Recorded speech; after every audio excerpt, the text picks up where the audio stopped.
Hey, what's going on, guys? It's Josh back again. Welcome back to the Mustang. Today I actually wanted to start a new weekly video series on the channel just to keep me, posting weekly, something that always is going to go up. So I wanted to do a little bit of automotive news, weekly automotive news. So there's quite a lot of news actually this past week. This will probably go up every Sunday night, Monday night, something like that. Haven't really decided exactly on a schedule, but it'll basically cover everything from the previous Saturday up to Friday. So there will be a couple of days that, won't be covered in the video. But I wanted to start off here with the new 992 GT3 from Porsche. Of course, it was just announced. It'll stick with the flat four out of the previous ones, which is absolutely huge, but kind of expected it. It will have a manual just like the 991 2s, I believe it was, the .2s. And they said that there will be a touring that's coming, just like the outgoing 991.2 GT3, which was absolutely huge. It sold amazingly well, so you would expect them to keep that. It did also manage, I have that on my notes here, it did also manage a sub 7-minute Nürburgring lap time, which was actually 17 seconds faster than the old GT3. It was a 6:59.927 is what my notes say here. So they did an absolutely amazing job with that thing. Some of the facts and figures, obviously 4-liter naturally aspirated flat six. You're looking at a 9,000 RPM redline, 502 horsepower, 346 pounds-feet of torque. All of that will be coming out of either a 7-speed PDK transmission or 6-speed manual. Of course, it'll be rear-wheel drive, just like all GT3 911s have been. And then 0 to 60 will be 3.2 seconds with the PDK. Obviously, manual could vary a little bit more. And you'll be looking at a top speed of 197 in the PDK or 199 in the manual. You'll also, for the first time, get an adjustable rear wing. It'll have 4 different settings, a high velocity one, a high downforce one, and then 2 medial ones, if you will. You'll also be looking at the suspension components are actually taken from the GT3 Cup and the 911 RSR models. So there's nothing shared in terms of suspension with the regular Carrera models of the 992.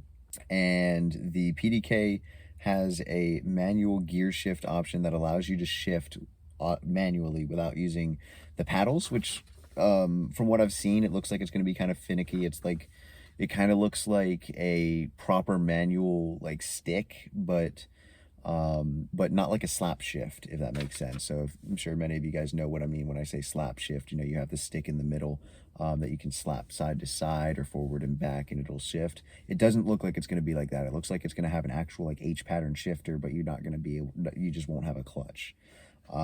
But again, I don't really know too much on that. That's just kind of what it looks like from what I've seen.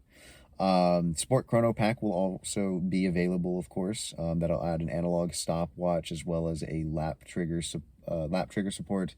And pricing is currently unavailable for the car, but of course that'll be coming soon. There won't be any Club Sport package here in the US, but over in Europe it will be available. It'll be a no-cost option. This, of course, was the package that had the full bucket seats, gave you the roll cage, fire extinguisher, all of that kind of stuff. So, unfortunately, that won't be available here in the U.S., but in Europe, I'm sure in Asia, other parts of the world, it'll be available. So, also, too, the McLaren Artura came out, or well, was announced. This, of course, will be replacing the 570S. 570S, fantastic car. It had a twin-turbo V8, just like pretty much every McLaren has had so far up until this point. And this is actually going to be the first McLaren road car to not have a V8 since they came out with the 12C. So this one's going to have a twin-turbo V6 mated with a hybrid electric motor.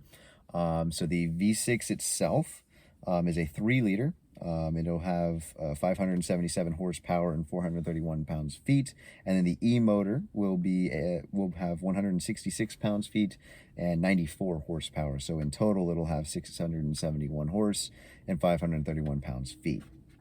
Rear drive, just like all of the McLarens have been thus far, 0 to 62 in 3 seconds. And then you'll be going 0 to 124, 8.3, 0 to 186, and 21.5. And then the top speed is actually limited to 205. So this is going to be a pretty interesting car for sure. It still uses the Hot V configuration that we've come to know and love from many different manufacturers. Of course, Mercedes and BMW being two of the most famous ones. And it's actually 110 pounds lighter than the V8, the previous V8 was. So saving quite a lot of weight by moving to this hybrid setup, or half a red line up to 8,500 RPM. And of course, it'll have an 8-speed dual clutch transmission. One thing that's going to be interesting about this, though, it doesn't actually have a reverse gear. So instead of the transmission actually engaging into reverse, it'll just shift the electric motor will rotate backwards instead of forwards. So that'll be kind of what operates the reverse gear, which is going to be very interesting for sure. It also allows them to create a much more compact package in terms of the transmission itself. So it's going to be much lighter, much more compact. So they no longer have the old carbon fiber monocoque. It still is a monocoque, but it has what is called the new McLaren Carbon Lightweight Architecture, or MCLA as they are calling it. It includes electric heating and ventilation system, and it'll be optimized through Ethernet electrical architecture, whereas before they were using a LAN setup. So this is going to be a little bit different. It also has a dedicated battery compartment, and it has aluminum front and rear frames along with the carbon fiber monocoque, as I mentioned. Variable drift control will return to the car, much like it was in the 720, along with comfort, sport, and track modes available as well. And it has almost the exact same length and height as the 720S does, but it is slightly narrower and has a shorter wheelbase as well. You'll have 19-inch front wheels and 20-inch rear wheels. Each will be wrapped in Pirelli P0 tires. Also, too, a couple of rumors that have been coming around the rumor mill. The new Mercedes SL has been spotted testing in Swedish snow. This is coming from CarBuzz. Looks like they saw the SL63 testing, which featured the Pan American grille, much like we've been seeing on many AMG models recently. Quad trapezoid tailpipes, retractable rear spoiler, twin turbo V8 with approximately 642-ish horsepower. We'll also be looking at a possible SL53. This featured round tailpipes rather than the quad trapezoidal, and it'll likely be powered by a EQ Boost inline 6. And then there's also a possible SL73E, which is going to be their hybrid twin turbo V8 model that's rumored to have right around 800 horsepower. Ferrari was also caught testing the new 812 variant, and we also have a new name rumor for it as well. So before it was rumored to be named the GTO, however, apparently the chief marketing officer of Ferrari, Enrico Gallietta, referred to it as the 812 Verzione Speciale. So that'll be quite interesting if that ends up being the name. I think it's a little bit long, personally. I don't really like it that much, but I'm not Ferrari, so I don't really have a say, do I?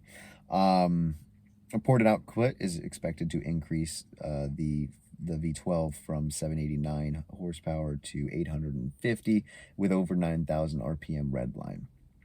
And it's expected to break cover actually tomorrow. So if you're seeing this tomorrow, Monday, the 22nd, it may very well have already broken cover, and I'm a little bit late on this. I'm not sure when this video is going up, but we'll see. Also, too, the executive director of Jag Land Rover, Nick Collins, said that he believes that there is a very high customer demand for a Defender pickup truck. So this is something that could be coming. He said that there is no structural limitations to building one, and that we should watch this space when asked about launching a Defender pickup. This is according to CarBuzz. The pickup would likely be based on the 110 wheelbase Defender. It would offer the full range of gas and diesel engines currently available on the Defender platform. One more thing that has been talked about quite frequently is that the SRT brand may be going away from the new Stellantis setup. Of course, Stellantis is the new version of FCA. They were recently purchased out by, I believe it was Peugeot. And so it appears that SRT may be going away, which is a little bit sad. I am a bit of a Dodge fan. So if SRT does go away, it will be a little bit sad, but it'll likely be under a different guise. I'm sure that they won't be just completely getting rid of SRT completely. I'm sure that more than likely it would be more like they just kind of are working within the certain brands a little bit more. Not quite so, like, not quite its own brand, basically, but all of those same engineers will probably still be on the company's payroll. So that's my personal guess, but we'll have to wait and see. But that's pretty much all of the news for this week. Like I said, supposedly the new Ferrari launch is coming up this coming week, tomorrow. So I'm filming this on a Sunday, by the way. So if that new Ferrari launch does happen, I might just upload a full speculation video on it and my thoughts and everything. But I haven't decided whether I'm going to do that just yet. But let me know what kind of content I should be posting, because I really do want to try and grow this channel a little bit. Even though I've only posted a handful of videos, I want to start being consistent with it and starting to get an idea of what I want to do with this channel. So be sure to give me comments down below on what you'd like to see on the channel. If you did enjoy the video or found it at all informative, be sure to give it a like. And if you want, be sure to follow me on Instagram. I'm going to be having some new photos of the Mustang go up here soon. And I'm always having fun over there. So yeah, I hope you guys enjoyed the video. Have a good one.